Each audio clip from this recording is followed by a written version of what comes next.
All right, guys, we are out at the future site of One Family Brewing in Lovettsville, Virginia. Currently, the brewery is not here, but they are brewing beer in collaboration with several other local brewers. So our first beer is going to be the Fall Harvest IPA, which is brewed in collaboration with Dynasty Brewing in Ashburn. And Stephen, why don't you give us the lowdown on this? All right, so they call it an amber IPA. They brewed it. It's all Virginia ingredients. The hops were from a couple farms here in Loudoun County, 2 different farms. Handpicked. They had Centennial, Chinook, and Comet hops handpicked. Dried them for 48 hours, and then brewed with them. So they did. And then so let's see, we got Virginia grown pale malt, wheat, and oat malt. Soft biscuit flavors that blend with the robust fruitiness of Loudoun County Chinook hops and flowery Centennial and Common hops. So that's what we're trying now. So go ahead. You have to open another one. Can we wait like 4 minutes? Well, it's 11:56 in the morning.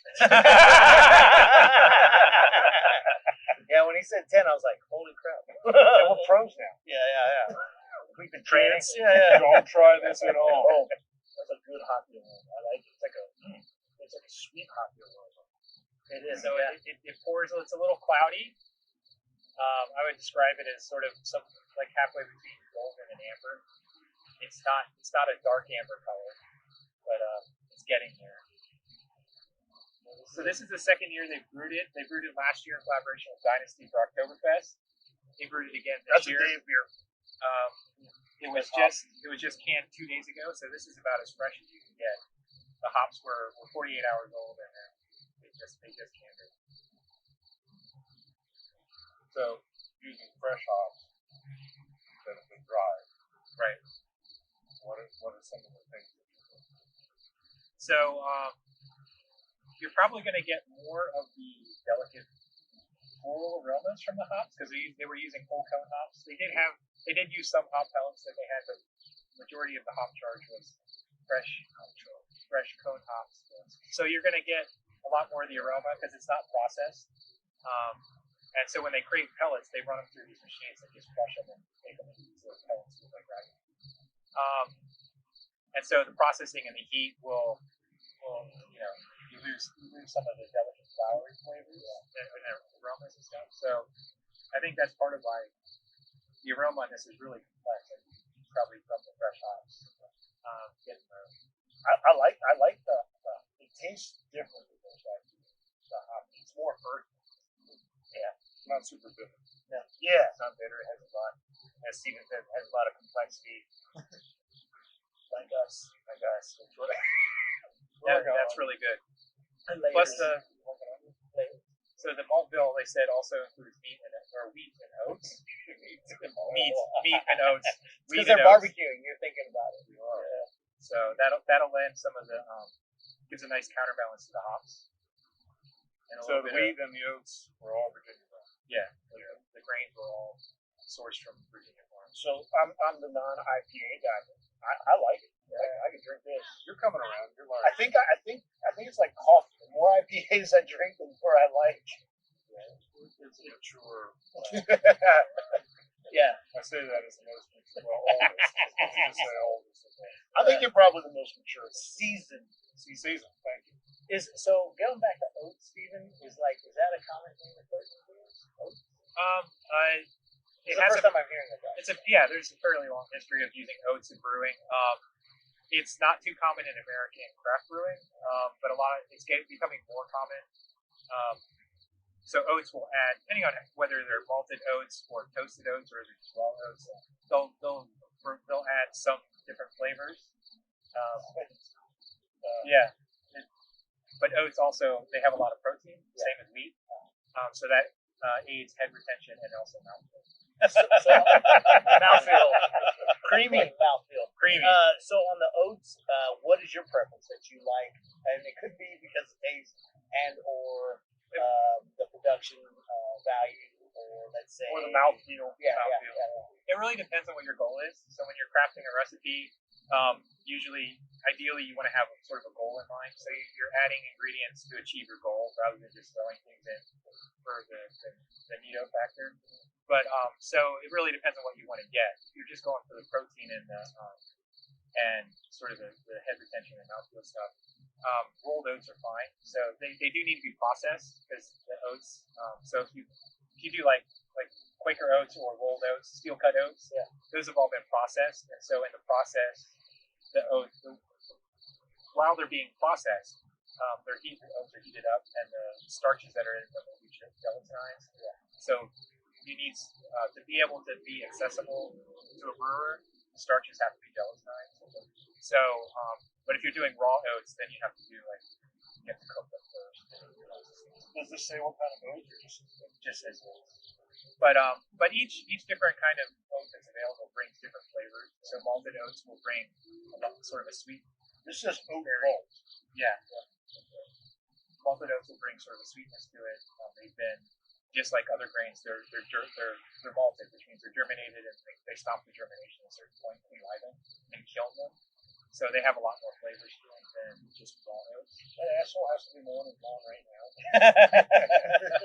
Always. But it really depends on your goal. At least it's not a rooster. I thought we were going to bring a rooster. I was going to ask. We could bring them on a field trip. Do they get I'm going to have fancy? some more. Yeah. I'm saying something. Yeah, this is. Do they go fancy and make oats almost like with different flavors, with different how you cook it? Got it. And For brewing? Yeah. I've never heard anyone using flavored oats. I mean, you could. What do you mean, like some Quaker maple and brown sugar? No. So I when he was talking about roasting Captain them Crunch or toasting them, I'm thinking like you could do it with different types of wood. Oh yeah. Oak or a hickory or you know what I mean? Just because in different food applications, it's the same premise, right? Depending on meats or vegetables or different kinds of things that you can smoke. Part of the value is changing up the different types of wood. So that's awesome. I'm not sure.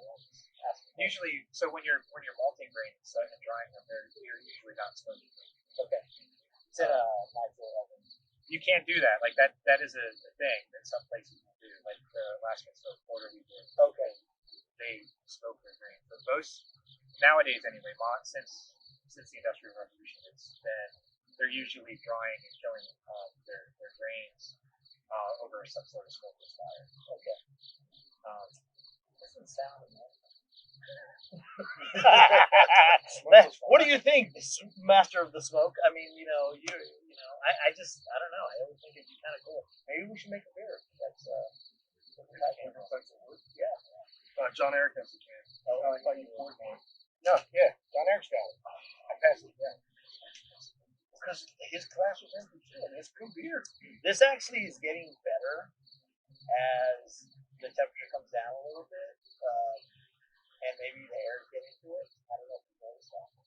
From the very first hit, or what do you call it? The hops, boom, or The face punch? Yeah, the punch, yeah. Get a word. Not punch. Hop punch. Hop slap. Hop charge. Hop charge. Hop charge. That's when you're adding hops to the beer. Okay, we interpret it as like when you hop first charge. drink it. Hop And fate. Okay, what's that? Is there another different word for that? Okay. But yeah, the flavor of beer does change. I wonder how much it would change with temperature. and just being With a canned big 2 lightning days bolt ago. shaped in barley. If it's going up to you, how would it change? Yeah. So when you can beers, they're pretty much frozen in time. You need to get on the eyebrows. Fuck you, man. I'm rocking the John Eric. At least they didn't say nostril hairs. Apparently I do need to yank some nostril doing hairs. a good job keeping my eyebrows. I am about due for a trip. I'm going to do an all-over trip. Oh, God. Don't shoot video of that. And the eyebrows are always last. You know what we should I'm look going up? to take them all so you can get them threaded. What is that? I mean, you see whole stores with threading. What do they do? They tape. Yeah. They Two take pieces of two thread. pieces of string and they'll use it to scope. They'll use it to pop. They're Pull it plucking, out? they're plucking with string. They have a whole store for plucking eyebrows. Yep. From the mall, mostly. It is the mall. Yeah. The mall. It is. Because they would need a whole ball of twine. It would be like a tug of war rope. You're like two people. Some heavy hemp rope. Pull harder, Agnes. Pull harder. So I mean, why do they do that? And not just shave it? Well, Does it like get deeper into the eye? I thought the string doesn't yank them; it cuts them. So like, no. I think it's pulling them, but I think the way that it does it, it's much less painful than just pulling. we're gonna need a woman. We are. To explain it to us. I think she'd be We really are out uncomfortable. of our depth. Okay, sitting in between all this, she'd be pretty No. uncomfortable. Oh yeah. I have another question. So if you do all that, I mean, do you walk away? You don't have any eyebrows at all? No, your eyebrows have been sculpted. Yeah. You just have the ones that you want. You look good. Instead of having. It's not like the ones that unibrow. are painted on. No. But But those are overwork fun them. though, because if you have no eyebrows and you wake up and you're having a hard day, but you got to go somewhere, you go sauce, and you're awake. Everybody knows you're awake, right? And if you got to go to a funeral, you wipe it off and you go down. Now you look sad. I mean, there is something to be said about that. I'm gonna paint mine stern but thoughtful. Oh yeah, that would be Do like they have a chart? Like have a chart that you can use. Yeah. Hey, here's Stern, but okay. Stern is one down, one up. So it's like comes You can this have one like a way. template. You put it on your mirror. You just put your face on it. Okay, today I want to do like this. What do I feel like today? Okay. All right. So one of the cool things about One Family is they have the 65th Gold Star Family Memorial in the country, first in Virginia. We're gonna take a break and get some other beers, but we're gonna have another video coming that'll show you that memorial, and it is open to the public. You can come out and check it out anytime. It's just south of Lovettsville on Route 287. It's pretty neat, so make sure you check that video out as well. Yeah, right before you get to Liberty. Hashtag. But yeah, Ruben, that's a beer warm. They're over in Cambridge.